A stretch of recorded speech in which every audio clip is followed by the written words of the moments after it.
Papa. That's my mama. The day a lonely rancher's past came back in the falling snow ***. Snow drifted down from the pale winter sky, slow and silent, as if the world itself was holding its breath. The old railway station stood frozen in time, wooden benches dusted white, iron rails humming faintly with distant life, and a steam locomotive exhaling clouds like tired sighs. Everything smelled of cold metal, coal smoke, and forgotten journeys. Ethan Cole stood near the platform, his long brown coat stiff with frost. He was a rancher by trade, but the land wasn't the only thing that had hardened him over the years. His shoulders were broad, his posture straight, yet something about him felt heavy, like a man carrying more than the weight of winter. Beside him stood his son, Noah. Noah was barely 5 years old, bundled tightly in a thick hooded jacket, his small boots half buried in snow.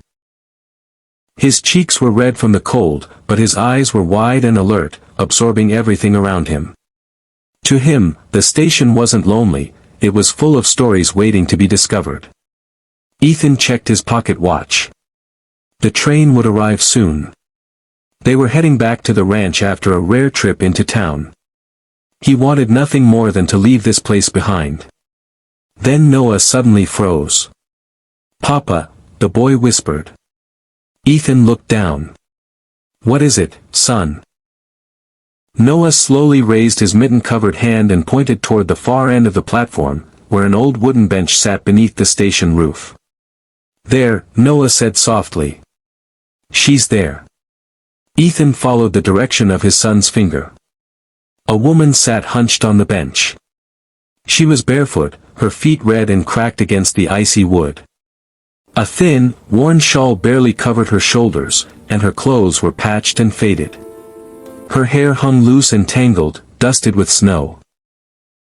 She had her arms wrapped tightly around her knees, rocking slightly as tears fell freely down her face. She looked broken.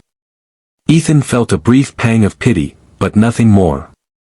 The world was full of suffering, and he had learned long ago not to stare too long at pain he couldn't fix. "Papa," Noah said again, his voice trembling now. "Yes. That's my mama." The word struck Ethan like a bullet. His breath caught. His heart slammed violently against his ribs. "What did you say?" he asked sharply. Noah didn't hesitate. "That's my mama. I know her." Ethan shook his head. "Noah, that's not possible."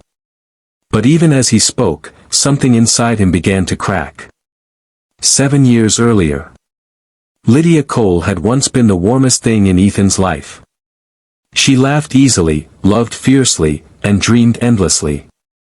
She had married Ethan when the ranch was still struggling and hope was all they truly owned. When Noah was born, Ethan thought their life was complete.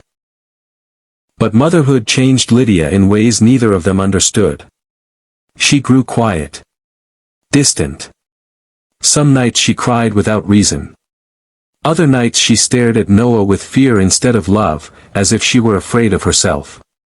Ethan, busy with the ranch and blind to anything but survival, told himself it was temporary. Then one winter night, Lydia vanished. No note. No explanation. Just an empty bed and a silence that never lifted. The town whispered. Some said she ran away. Others said she wasn't right in the head. Ethan never asked questions, because questions hurt more than answers. He raised Noah alone and buried Lydia deep in the past, where memories couldn't bleed. Or so he thought. The moment of recognition. Back on the platform, Noah slipped his hand from Ethan's grip and ran toward the bench. "Mama," he called out. The woman looked up. Her eyes widened in disbelief. "Noah," she whispered. Ethan's legs moved before his mind could stop them. Step by step, he approached, his heart pounding so loudly he thought the entire station could hear it. The woman stood shakily. Snow clung to her lashes.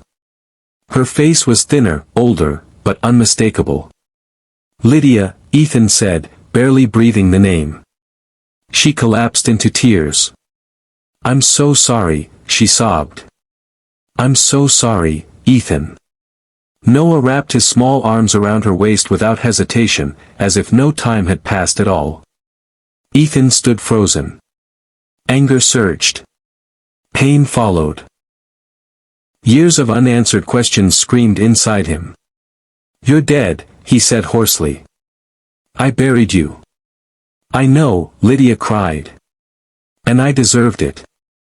The truth beneath the snow. They sat inside the station office, the cold kept at bay by a small iron stove. Lydia wrapped her hands around a cup of tea, trembling. "I left because I was afraid," she began. "Afraid of hurting Noah. Afraid of losing myself completely." She told Ethan about the darkness that had consumed her after childbirth. Panic, voices, fear of becoming someone dangerous. One night, convinced that Noah would be safer without her, she ran. She sought help in the city. Treatment helped, but life didn't become easy. She drifted between shelters and jobs, haunted by guilt. "I came back today," she said quietly.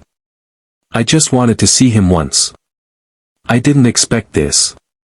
Ethan stared at the floor, fists clenched. "You let me believe you abandoned us," he said. "You let your son grow up without a mother." "I know," Lydia whispered. "And I'll carry that forever." Noah climbed into Ethan's lap and looked up at him. "She's sad, Papa," he said simply. "She needs us." Children, Ethan realized, understood what adults complicated. A choice that changed everything. The train whistle echoed through the station. Passengers hurried past the windows.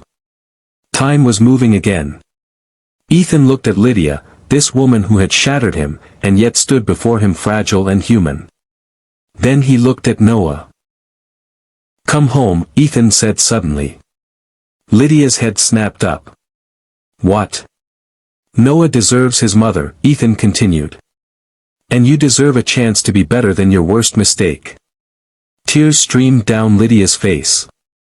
"You'd really let me?" "I'm not forgiving you," Ethan said honestly. "Not yet. But I won't punish our son for our past." Noah beamed, grabbing both their hands. "I told you," he said proudly. "Mama always finds her way back."